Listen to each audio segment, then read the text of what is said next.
Helo, Mr. Mathias fan hyn, ac yn y fideo hyn, ni'n mynd i gwneud cardiau gwyllt, neu yn Saesneg, wildcards. Nawr, os chi'n edrych fan hyn, chi'n gallu gweld yr dosbarthiadau.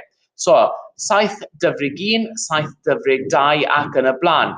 Nawr, yn yr ymholiad neu, o'n i'n chwilio am 2 beth, 7 dyfrig 1 neu 7 dyfrig 2. Ond oes yna ffordd gwahanol gallwn ni wneud e? Wel, dyna ble mae'r cardyn gwyllt yn dod mewn.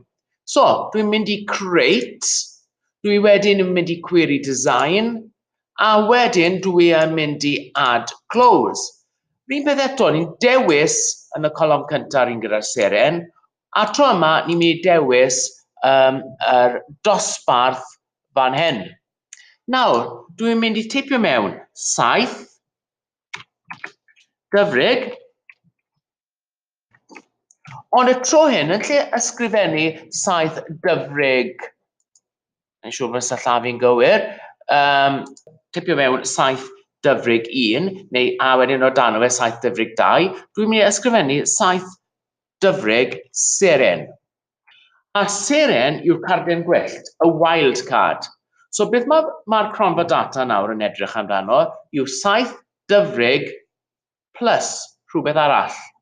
A mae'n mynd i ddangos pob peth gyda 7 dyfrig plus rhywbeth arall. So os ni'n gwasgu run nawr, chi'n gallu gweld 7 dyfrig 1, 7 dyfrig 2 lawr fyna i gyd.